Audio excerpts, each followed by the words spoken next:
The Falcon knows, more than most, that when you see life through a bird's eyes, you see the bigger picture. Sometimes, that means looking at horror and seeing the helpers, the heroes, and not the costume variety. Though, they do have things in common. When the worst happens, they come together. They assemble. In the hospital, the Beast and Nadia Pin, the Wasp, hook up their own personal equipment to the medical machinery already in place in order to get a more accurate reading on Jarvis's condition. And according to his bioscan, something is very wrong. So, what's the next move, Voyager? Falcon asks the woman in yellow. Valerie Vector, aka the Voyager, was thought to be dead. Now that she's back, the Falcon suspects that she will bring together the 3 teams of Avengers, plus reserves, to rescue the stolen Earth. However, Valerie informs Falcon that she has no intention of leading the team. She has been gone for a long time, and there are Avengers present who probably don't even know who she is. I find that hard to believe, Falcon states. She did help start the team, Lightning interjects. Hell, Voyager is a lot more known than he is. And she's more than a founding member, at least to Quicksilver. When the original team disbanded, and him, his sister, and Hawkeye joined, Valerie stayed. Wanda tells Valerie that she was the heart of the team, and if Vision were awake, then he would say the same. And they all remember that day when Valerie, their heart, was lost. When Kang the Conqueror teamed up with the Grand Master, hope was all but lost for the 2 villains until they realized they still had a final battle to view. The villains gaze upon Kang's Visi-screen in order to watch their last warrior, Victory, the electromagnetic man, fight against the founding Avenger, Voyager. Victory boasts, stating that his Energo field gives him mastery over reality itself. Nothing can prevail against it. The Voyager will just see about that. She has a few tricks of her own. However, when her portal field begins to react poorly with Victory's own powers, the uncontrollable swirl of energy disintegrates them both. The Grand Master will call that a draw. It was a dark day indeed. The other Avengers looked for her, but they failed. Voyager explains that when their powers reacted against each other, Victory was killed outright, and she was removed from normal existence, even from memory. Years passed, and she watched how everyone moved on. It was like time passing in a dream. When the Earth was stolen, somehow it jolted her back into phase, and she came back only knowing one thing for sure, that the world needed Avengers. Voyager has been out for a decade or more, so when it comes to good leadership, she knows that the Avengers already have all that they need. The Falcon looks at Voyager, and all he sees is a class act. The whole room would follow her into hell, but instead, she defers to 3 strangers, and they may be off to a rocky start. This is Grand Theft Earth. The moon is gone. They're getting earthquakes, volcanoes, and tidal waves.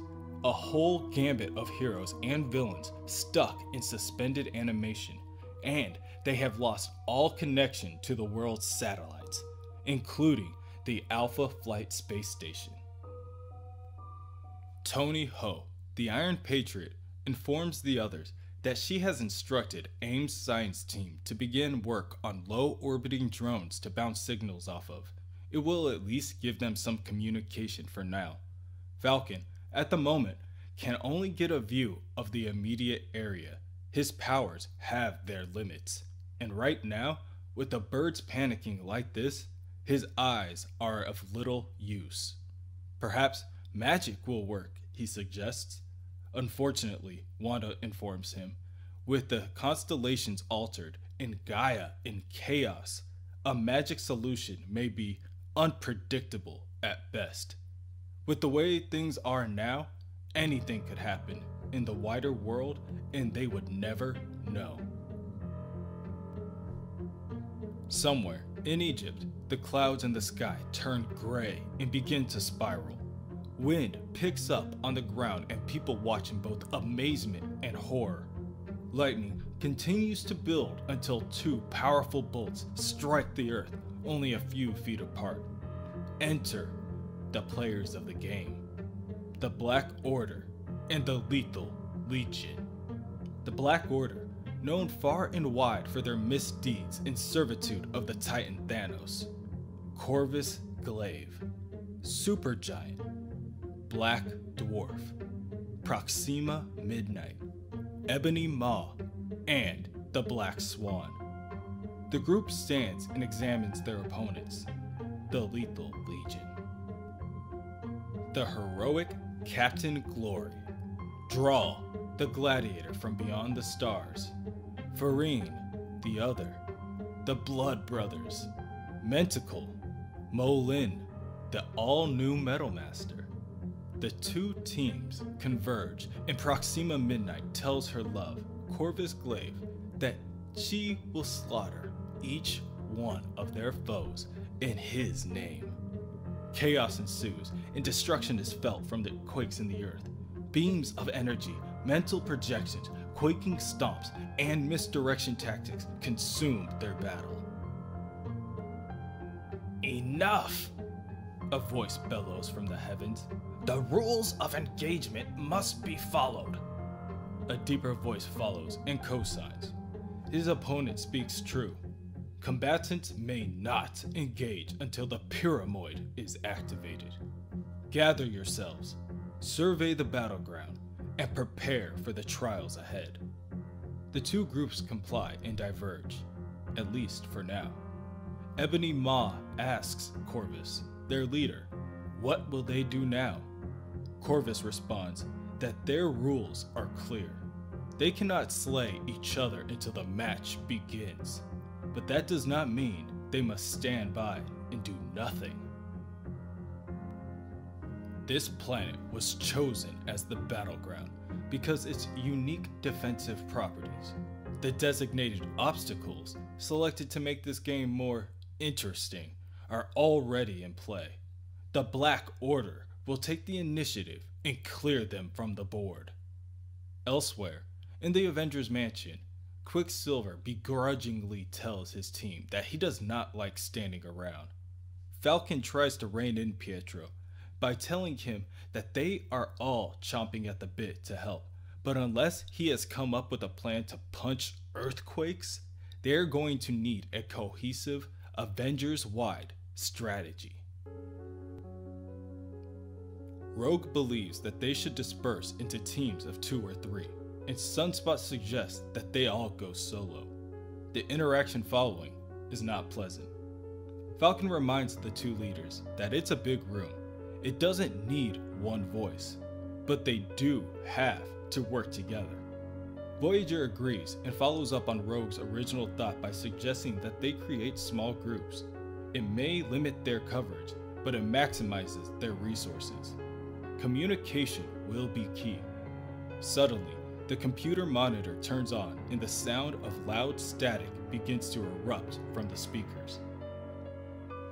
Quicksilver rushes over to turn off the monitor using the control panel, but nothing happens.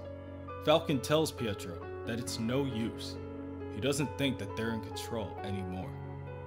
Proxima Midnight and Corvus Glaive appear on the monitor and the static stops. Okay, who are they and where are they? Lightning asks. The Black Order, Sunspot states, and there's no telling where they are. The satellite's recognition's useless now, so. Proxima Midnight bellows, Avengers!